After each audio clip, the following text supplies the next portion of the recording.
চট্টগ্রামে মার্কিন সামরিক ঘাঁটি সৈন্যের উপস্থিতি অনেকে অনেকভাবে উপস্থাপন করতেছে। কেউ বলতেছে সেন্ট মার্টিন দ্বীপে আমেরিকার সামরিক ঘাঁটি তৈরি করবে, কেউ আবার বলতেছে চট্টগ্রামের পতেঙ্গা সমুদ্র সৈকতের আশেপাশে আমেরিকার সামরিক ঘাঁটি নির্মাণ করবে। আদতে এটা কতটুকু সত্য? আমরা গতকাল থেকে আজকে পর্যন্ত বিভিন্ন প্রভাকাণ্ডা দেখতেছি, বিভিন্ন সমালোচনা দেখতেছি, এবং অনেকে তো রীতিমতো এটাও বলতেছে যে কক্সবাজার সমুদ্র সৈকত, চট্টগ্রাম, সেন্ট মার্টিন অনেক কিছুই আমেরিকাকে দিয়ে দেওয়া হচ্ছে। আবার এআই দিয়ে ডোনাল্ড ট্রাম্পের একটা বক্তব্য তৈরি করা হয়েছে। এখানে মিস্টার ট্রাম্প এটা বলতেছে যে আমাদের সেন্ট মার্টিন দ্বীপে একটা সামরিক ঘাঁটি নির্মাণ হবে। আসলে পুরো ব্যাপারটাই মিথ্যা, বানোয়াট, গুজব। এখানে বাংলাদেশের সৈন্য এবং আমেরিকান সৈন্যদের মধ্যে একটা সামরিক মহড়া হচ্ছে, যেটার নাম দিয়েছে অপারেশন প্যাসিফিক এঞ্জেল 2025। এর আদলে একটা সামরিক ট্রেনিং চলবে, একটা সামরিক মহড়া চলবে। এটা 7 দিন ব্যাপী অনুষ্ঠিত হবে। এটা বহুবার বাংলাদেশে হয়েছে, আজকে নতুন নয়। যে আজকে নতুন তা নয়, কিংবা এবারেই প্রথম তা নয়। এখানে প্রায় 90 জন মার্কিন সৈন্যের উপস্থিতি রয়েছে। একই সাথে বাংলাদেশের পক্ষ থেকে 150 জন সৈন্য থাকবে। উভয় রাষ্ট্র মিলে একটা সামরিক মহড়ার আয়োজন করেছে, যেটা আগামী 7 দিন ধরে অব্যাহত থাকবে। প্রিয় ভাইরা, আমেরিকা এখানে সামরিক ঘাঁটি নির্মাণ করলে আমেরিকা 90 জন সৈন্য পাঠাবে না, আমেরিকা কমপক্ষে 9000 সৈন্য পাঠাবে। বুঝতে পেরেছেন? আন্দাজি আজগুবি কথা কেন বলেন? ভারতের গণমাধ্যমের কথা শুনে আপনারাও বলতেছেন। আমেরিকা এখানে একটা পরিবহন বিমান পাঠিয়েছে, যেটা আমাদেরও একটা পরিবহন বিমান। 2টা পরিবহন বিমান এখানে এই সামরিক মহড়ায় অংশগ্রহণ করতেছে। অথচ আমরা এটা শুনতেছি গণমাধ্যমে যে এখানে আমেরিকার কার্গো বিমান, আমেরিকার যুদ্ধ বিমান, আমেরিকার F-22 র্যাপটর থেকে শুরু করে F-35 B-2 বোম্বার সব এসে গেছে।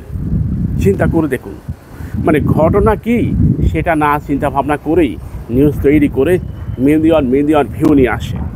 এটা পুরোটা একটা বানোয়াট। যারা এই ধরনের কর্মকাণ্ড করে এরা কি এটা বুঝতে পারে যে আমার দর্শকরা যদি একবার জানতে পারে এটা পুরোটা একটা ফেক, কোন মুখে তারা নেক্সট ভিডিও তৈরি করবে? কথা নাই, বার্তা নেই, নিউজ একটা তৈরি করেই দিয়েছে যে বাংলাদেশের সামরিক ঘাঁটি তৈরি করতেছে আমেরিকা। আমরা টাইটেলটা দিয়েছি, কিন্তু আমরা এখানে একটা প্রশ্নবোধক চিহ্ন দিয়েছি। আদতে এটা কতটুকু সত্য, গুজব নাকি মিথ্যা? প্রিয় ভাইরা, সামরিক ঘাঁটি নির্মাণের ক্ষেত্রে ওই রাষ্ট্রের অনুমতির প্রয়োজন পড়ে। আমেরিকা চাইলে বাংলাদেশে কিংবা দেখেন, আমেরিকা ভারতে গত 30 বছর ধরে আমেরিকা ট্রাই করেছে। আমেরিকার সাথে ভারতের খুব ভালো সম্পর্ক, খুবই ভালো সম্পর্ক। তারপর আমেরিকা ভারতের সামরিক ঘাঁটি তৈরি করতে পারেনি, কারণ ভারত গভর্নমেন্ট দেয়নি। জাপান দিয়েছে, দক্ষিণ কোরিয়া দিয়েছে, কিন্তু চায়না দিবে না, কিন্তু ব্যাংকক দিবে না। বুঝতে পেরেছেন? অনেকেই দিচ্ছে না, অনেকেই দিচ্ছে। যারা দিচ্ছে তারা কিছু সুযোগ সুবিধার জন্য দিচ্ছে, যেমন সৌদি আরব, কুয়েত, কাতার, বাহরাইন কিংবা ভিয়েতনাম। এরা দিচ্ছে কেন দিচ্ছে? এরা সুযোগ সুবিধার জন্য দিচ্ছে। এখন হয়তো বলবে বাংলাদেশে তো সুযোগ সুবিধার জন্য এটা করে নিতে পারে। বাংলাদেশ এটা পারবে না, কারণ বাংলাদেশ সাধারণ জনগণ এই ব্যাপারে 100% ঐক্যমত। পৃথিবীতে গর্জে ওঠার মতো একটা জাতি যদি ধরা হয়, তাহলে সেটা বাঙালি জাতি। কখনই এটা মেনে নেবে না। তাই বাংলাদেশে মার্কিন সামরিক ঘাঁটি, এই তথ্যটা পুরোটাই ভুল, মিথ্যা, বানোয়ার। এটা কখনোই সম্ভব নয়, কখনোই পসিবল নয়। মনে রাখবেন, একটা সামরিক ঘাঁটি নির্মাণ মানে একটা রাষ্ট্রের অস্তিত্ব নিয়ে কথা বলা। আমেরিকা বিভিন্ন রাষ্ট্রে নতুন করে সামরিক ঘাঁটি নির্মাণের চেষ্টা করলেও 2018 পর থেকে আমেরিকা আর কোনো সামরিক ঘাঁটি নির্মাণ করতে পারেনি কোনো রাষ্ট্রে। নতুন করে আর কোনো সামরিক ঘাঁটি নির্মাণ করতে পারেনি 2018 সালের পর। মোটামুটি ম্যাক্সিমাম রাষ্ট্র এটা বুঝতেছে যে আমেরিকা যদি একবার সামরিক ঘাঁটি নির্মাণ করে, এখান থেকে তাদেরকে সরানো একেবারে কঠিন।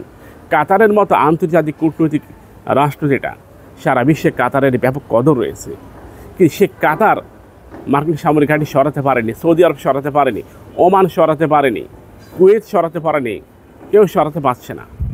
এমনকি দক্ষিণ কোরিয়া অনেকবার ট্রাই করেছে মার্কিন সামরিক ঘাঁটি সরানোর জন্য, জাপান ট্রাই করেছে, সরাতে পারেনি। এই কারণে কোনো রাষ্ট্র এখন আর আমেরিকাকে সামরিক ঘাঁটি নির্মাণের সুযোগ দিচ্ছে না। এমনকি ব্রিটেন, তারাও 2019 সালের পর থেকে আমেরিকাকে আর কোনো সামরিক ঘাঁটি তৈরির সুযোগ দিচ্ছে না। ব্রিটেন আমেরিকার সবচেয়ে মিত্র রাষ্ট্র, তাই আমেরিকা তার পুরনো সামরিক ঘাঁটিগুলোকেই মডিফাই করতেছে। এই জন্যই আফগানের বাগরাম সেই বিমান ঘাঁটি আবারও দখল করতে চায়, কিন্তু আফগানিস্তান সেফ এটাই বলেছে, যেটা কখনোই সম্ভব নয়। আমাদের চ্যানেলটিকে সাবস্ক্রাইব করুন, পাশে থাকা বেল বাটনে ক্লিক করে আমাদের সাথে যুক্ত হন।